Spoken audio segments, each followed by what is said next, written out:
Miss was an entrepreneur. She had many found in Montgomery County earlier this month have been confirmed as those of Felicia Johnson.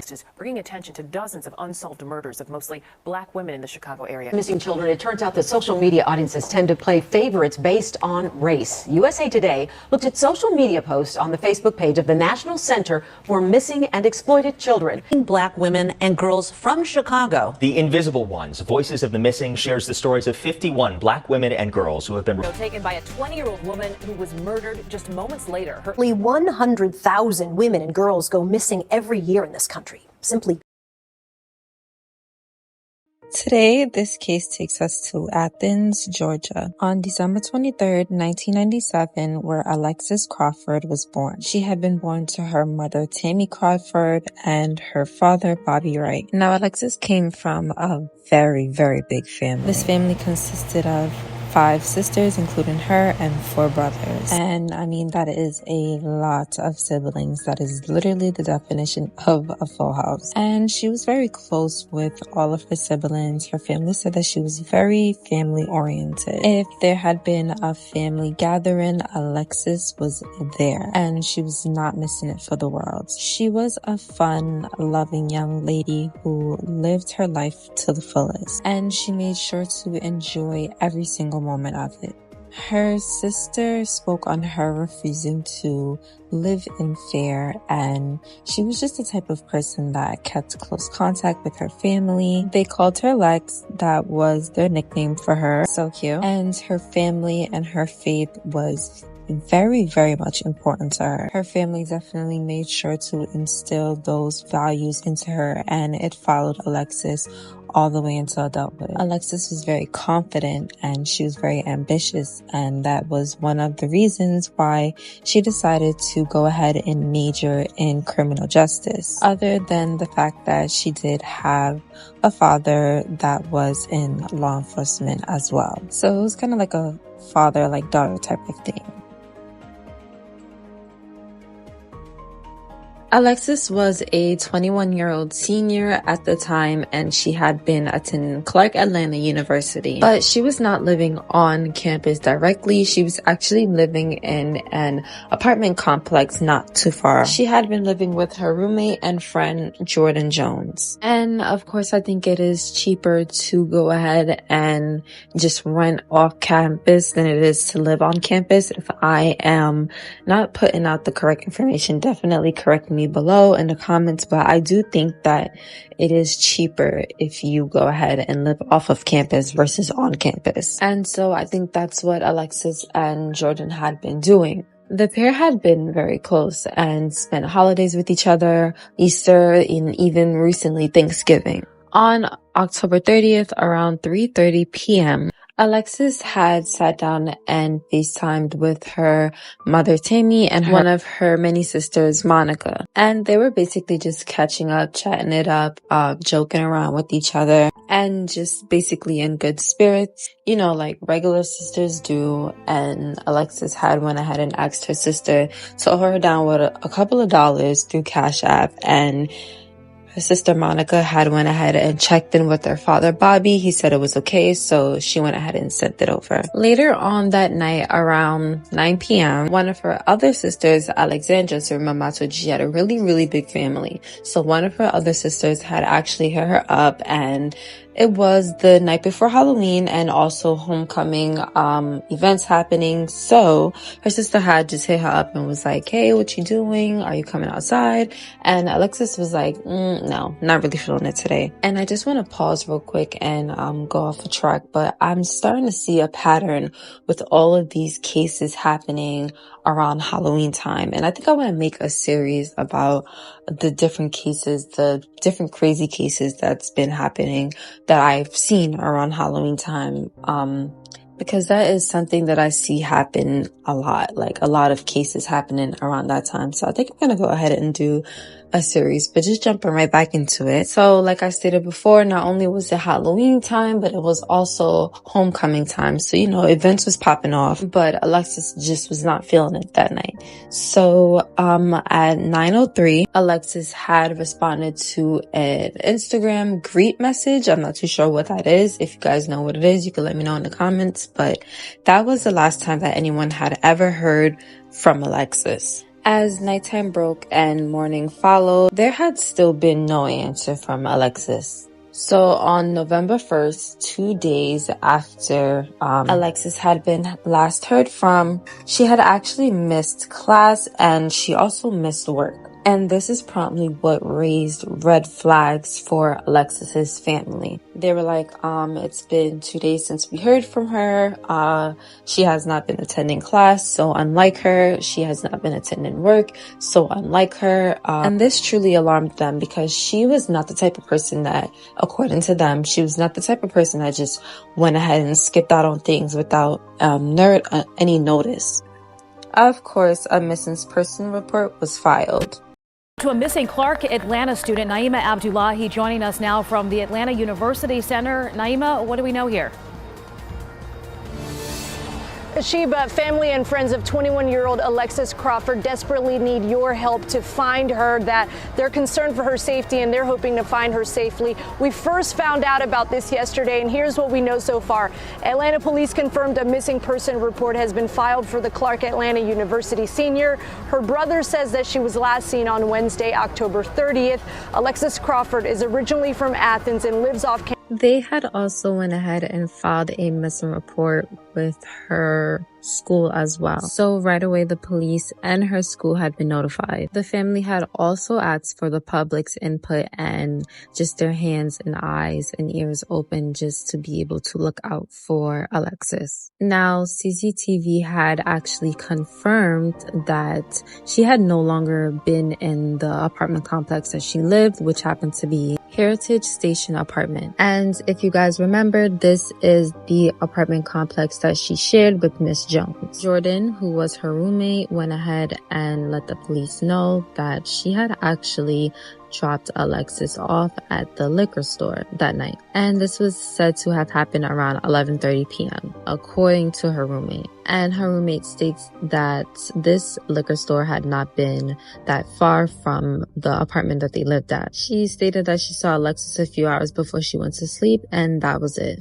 Mrs. Jones told the police that she woke up on Halloween Day and Alexis was nowhere to be found. She said that as of recently, Alexis had been sleeping in the living room and she did not see her, and that her door was locked as well. There had been absolutely no indication that Alexis had even came back home that night. Her roommate looked around her apartment and she saw that her phone, wallet, and ID had all been missing along with Alexis. As Miss Jones went out to leave for class, she went ahead and checked in on Alexis one last time and just knocking on the door. She even went ahead and started to play with the doorknob a little and realized that the door was locked. Miss Jones just figured that Alexis had stayed out late that night. She figured maybe Alexis went ahead and linked up with some friends and just decided to stay out. Now, the only CCTV that law enforcement did obtain of Alexis had been a video of her at the liquor store, and after this, Alexis was not seen nor heard from again.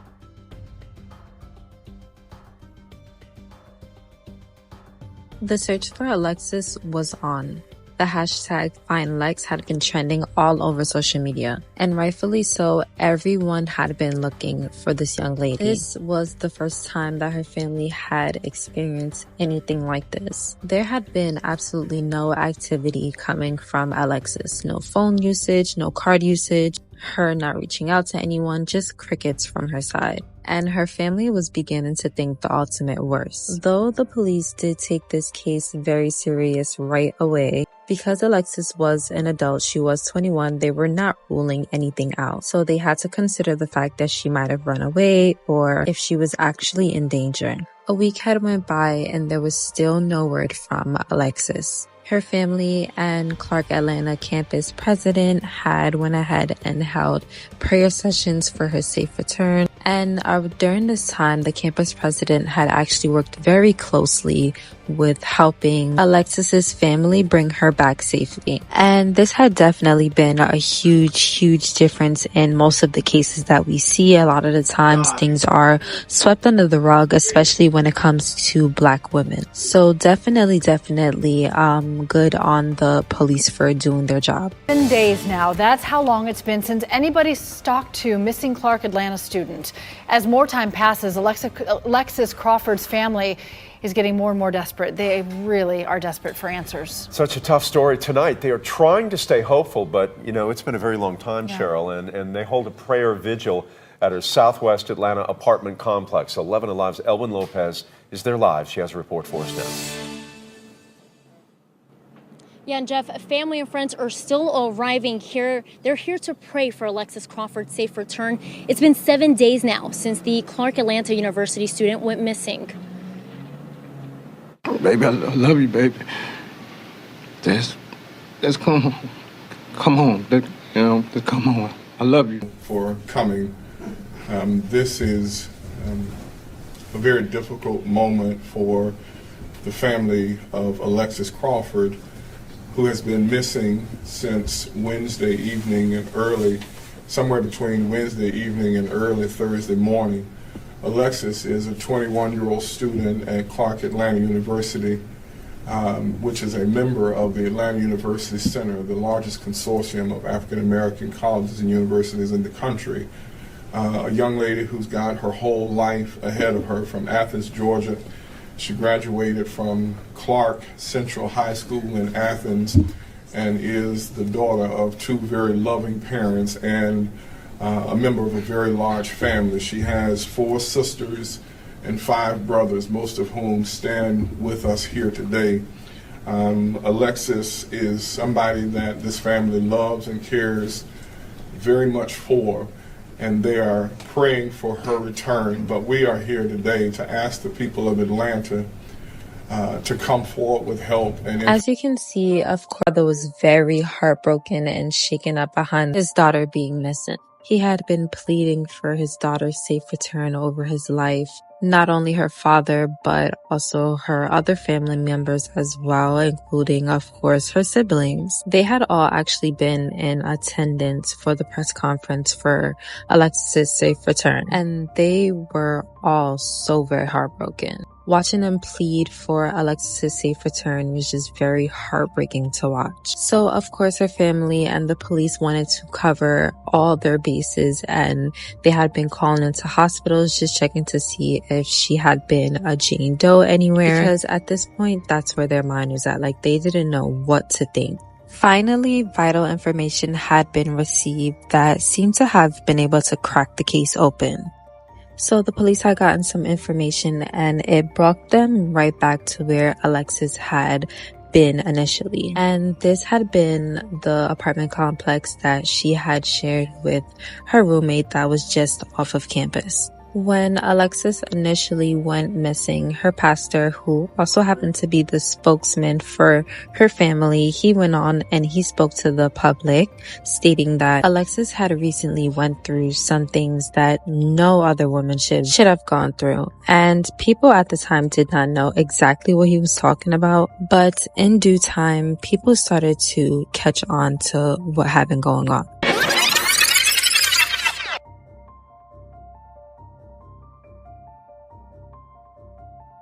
Now, 3 days before Alexis had been officially pronounced missing, on October 27th, she had actually went ahead and went to the hospital, and she also went ahead and filed a police report. This police report stated that Alexis's roommate boyfriend had actually touched her very inappropriately, and the boyfriend had been 21-year-old Baron Brentley. Now, by the account that Alexis had gave that night, the 3 of them had been drinking at the apartment and just hanging out, and it's unclear if at this time Miss Jones was asleep or I'm not clear where she was, but Baron had actually attempted to kiss Alexis. Yes, you heard that correctly. And obviously Alexis rejected his advances. She, of course, freaked out and ran to her bedroom. And Alexis did make sure to close the door behind her, but according to Alexis,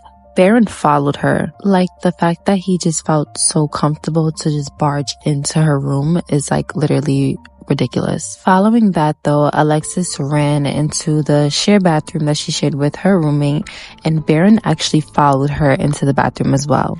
She followed up stating that she had actually passed out and had a recollection of what happened. When Alexis had finally came to the next day, she said she woke up and her undergarments had actually ripped, you guys.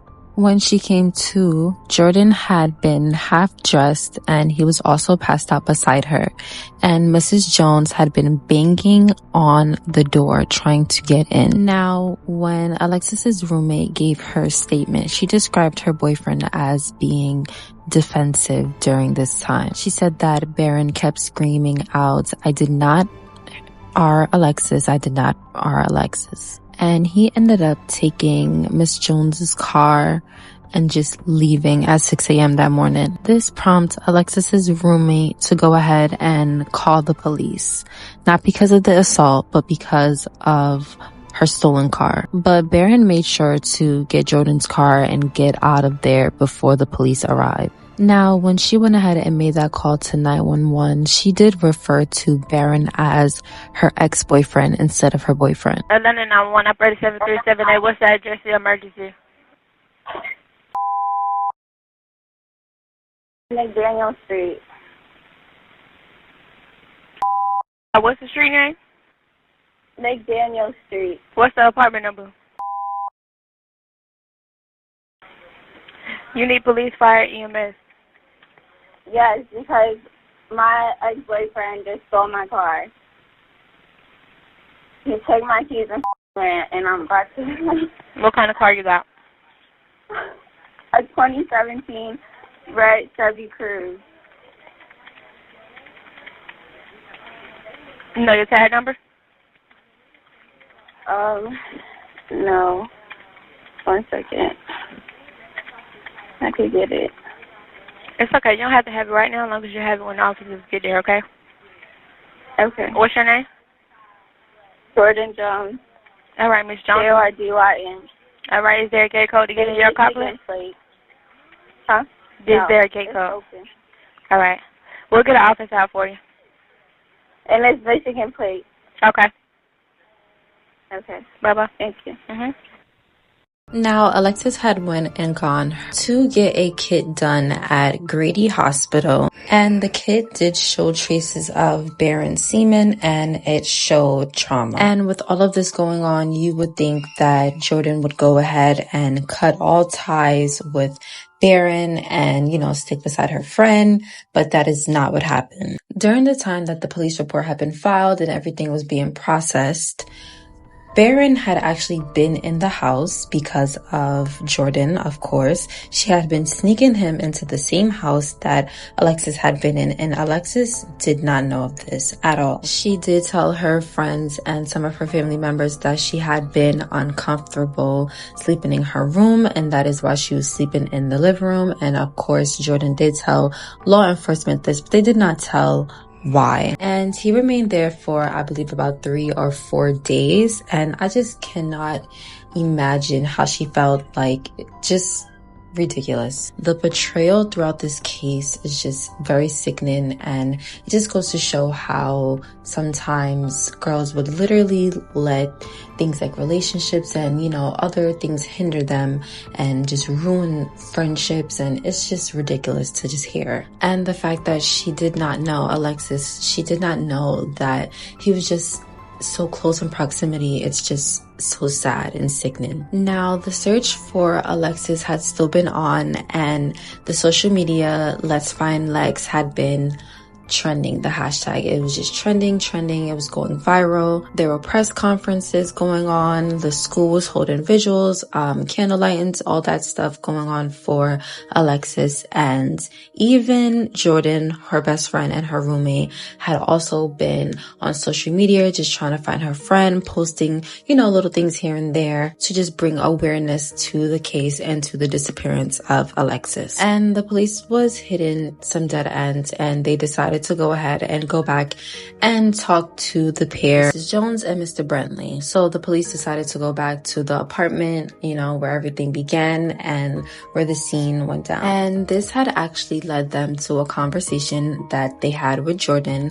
And Jordan was basically telling them that, her and Alexis was feuding at the moment. They were not talking. They were not cool. And the more the police spoke with Baron and Jordan, the more that they felt like there was more to this story. Now, I just want to know, I don't think I mentioned before, but I just want to note that Jordan's father also was in law enforcement. Now, initially, Jordan had told the police that on October 30th, she had brought Alexis to the liquor store, their local liquor store near their complex. She said afterwards, she came back, she went home, she went to sleep, and when she woke up the next day, Alexis was nowhere to be found. Jones then came back and retracted her statement, stating that took Alexis to the liquor store when really her and Alexis had actually gotten into a physical altercation. Jordan says that this altercation had gotten so out of hand that Baron got involved. The same Baron that had assaulted Alexis, the same Baron that was snuck in for about 3 or 4 days into the home and just hiding there.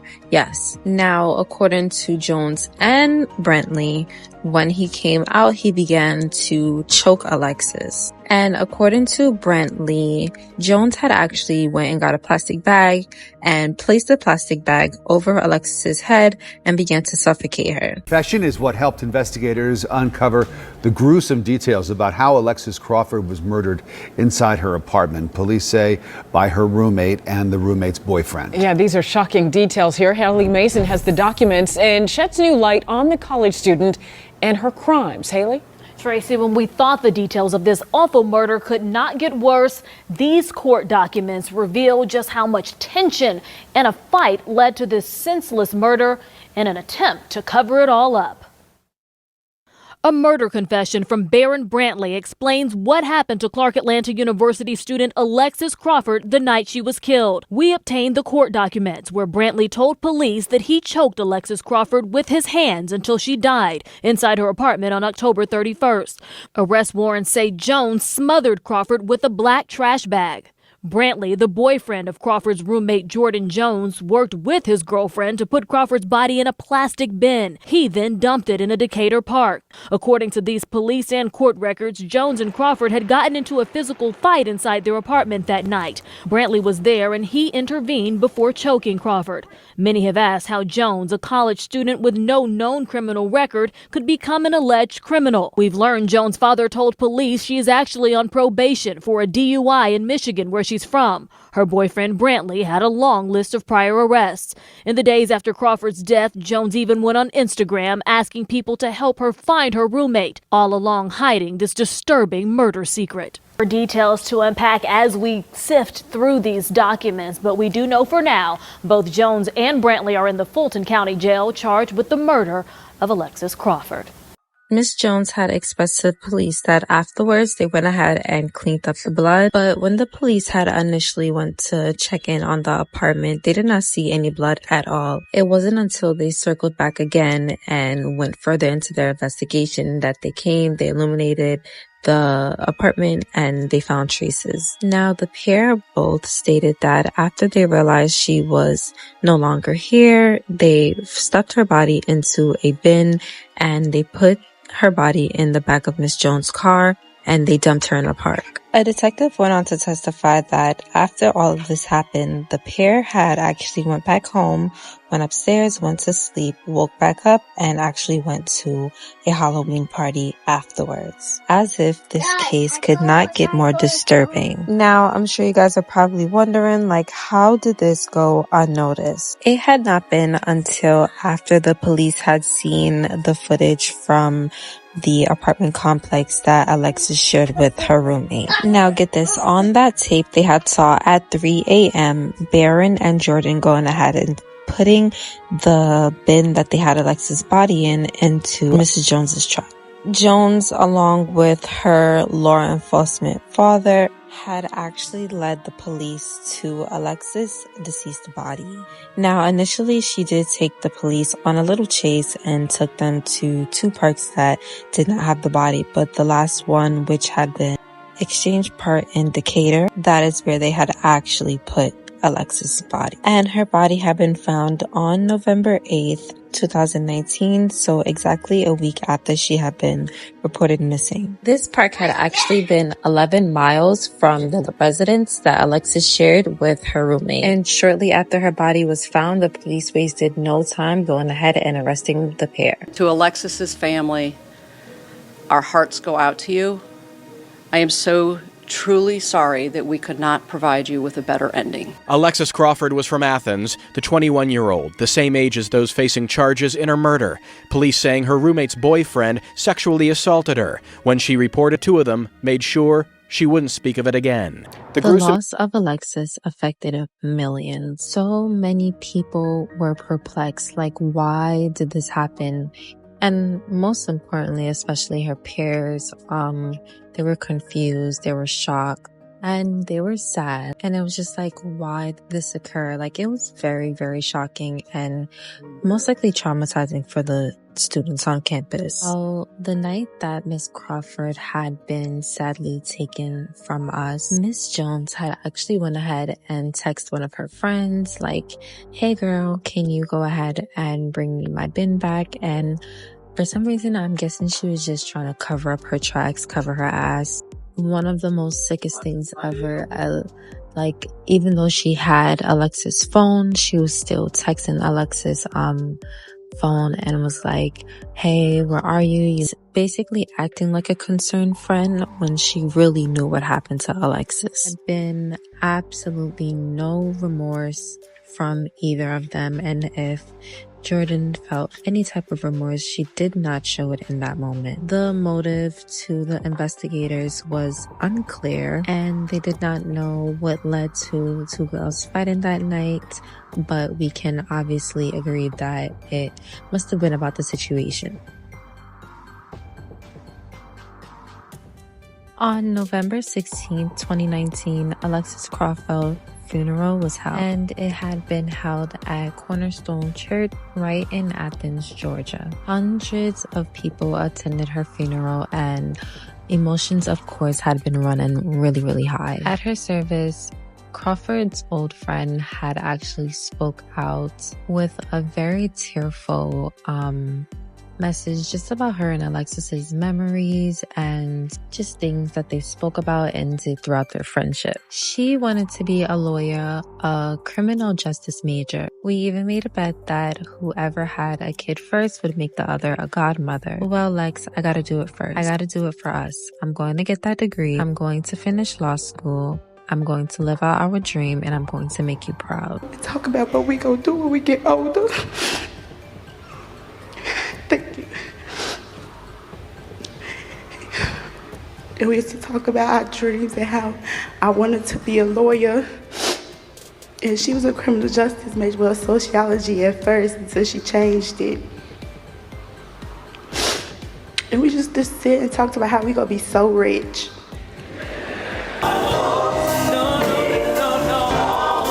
Alexis Janae Crawford was just a quintessential college student from a small town. She was smart and brilliant and beautiful and hardworking and loving.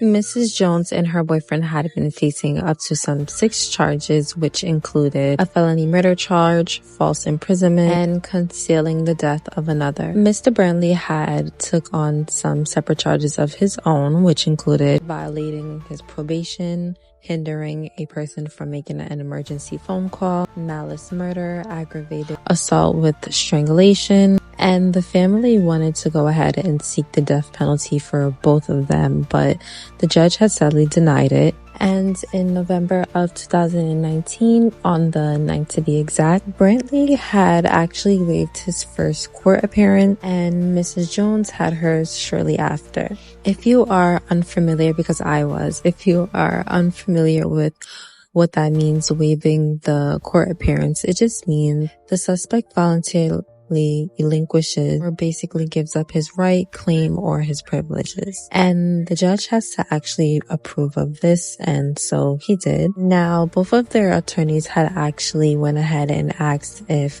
they can have separate trials for the same case, and the judge was like, yeah, no, that's not gonna happen. They actually went ahead and tried something else called the Jackson-Dino hearing, and it just basically determined whether these two confessions would be able to still be used in court if any issues were to arise, let's say like coercion or anything like that. Anything that would hinder the courts from being able to use their confession. The judge went ahead and denied this as well. He had actually stated that the interview videos had been too long to sit in just one setting and watch, so he couldn't really give a yay or nay because he didn't have full knowledge. Now, before this, Barron was no stranger to the law, and he had a very extensive criminal background. Now, these charges included some theft, battery charges, fleeing the police, traffic charges, family violence, and cruelty to children in the 3rd degree.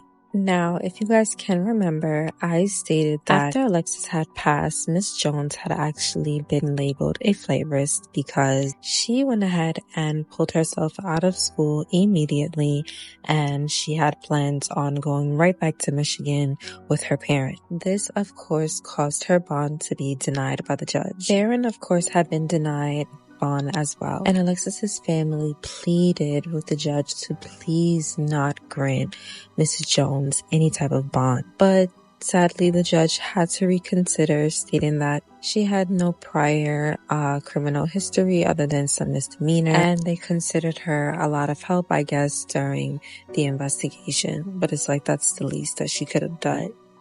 But there's a but, because the prosecutors allegedly found text messages that Miss Jones sent. And these were text messages that Miss Jones sent over to Mr. Brantley, and she had been telling him that she needed him to get rid of the text message evidence that they had about destroying evidence from the apartment complex. If you guys remember, there was a video of them packing the bin into Mrs. Jones' car.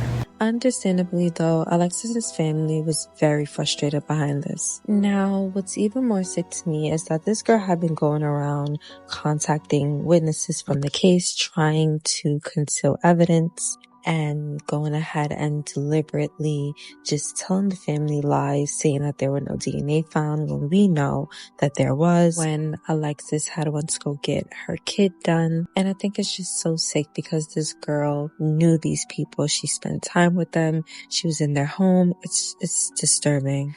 Now, at first, the hearing had been virtual due to COVID, and it was very, very rocky, like this whole trying to get a trial thing, and I'm sure it was even more frustrating for Alexis's family. Now, on January 31st, 2020, Mrs. Jones and Mr. Brantley had actually been indicted for the charge, and at any time did her lawyer directly address how Mrs. Jones felt during the whole Alexis situation with her boyfriend, Mr. Bentley, if she was supportive or not during this time, which we know personally that she was not, because allegedly that is the reason why their whole argument started.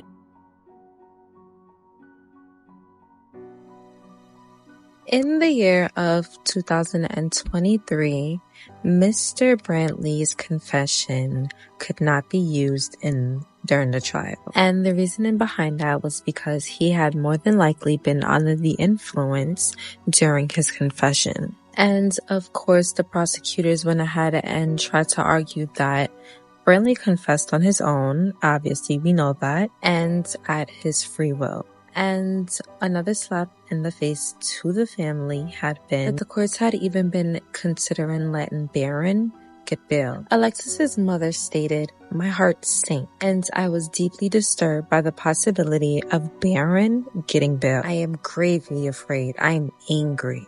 I am in disbelief, yet determined," stated Alexis's mother in an article posted on March 10th, 2023 by the Fox 5 Atlanta digital team. They had went ahead and posted more of how Miss Crawford felt at that time when she had found out that Barron had been able to even apply for bail. She stated that, "When I learned that Barron had been trying to apply for bail, I knew that we had to speak up because those monsters that murdered Alexis should never get out of jail under any circumstances. I cannot imagine a judge finding it safe or just safe to grant Barron any type of freedom." Her reverend had also spoke out on her and her family's behalf on how this was just so senseless and how these 3 21-year-olds' lives changed forever over this senseless act. 3 families changed that night forever. And to be honest, even though COVID is over and things are back to normal, as they can be, given all these setbacks, who knows how long it will take for Alexis to finally have a fair and justice trial. Alexis Crawford's story definitely touched millions, including myself. It made a lot of women weary, and a lot of women can relate, and just one of those very, very sad and disturbing stories that it's just like, why did it happen? Alexis will definitely be missed and remembered by many, including her family. Her sister states that she was her role model, and they took that away from her. This story will forever be embedded in the mind of thousands and millions of people, as they always have to sit there and revisit her story. And hopefully in time, justice will prevail and Alexis' family will be brought peace. As of today, there are still no updates on the trial or what's happening with that. So if there are any updates, I will of course come on here and update you guys. But you guys, that was definitely it for this video, and I really truly hope that everyone took something from this video. And just to all my ladies out there and men as well, because this can happen to literally anyone, just please be safe and practice discernment. Always just remember that not everyone is your friend. And it's just honestly so sad, because it's like, who need enemies when you have quote unquote friends like these? But that was it for this video, and I hope you guys join me in the next one. Just a disclaimer, please keep it very respectful and nice in the comments, because of course you just never know who was watching, her family, and it takes nothing to just be respectful in the comments. So healthy dialogues, and thank you so very much for watching this video. The body of Clark Atlanta University senior Alexis Crawford was found in a DeKalb County park. Her roommate and her roommate's boyfriend charged with her murder. Tonight, Alexis's family and friends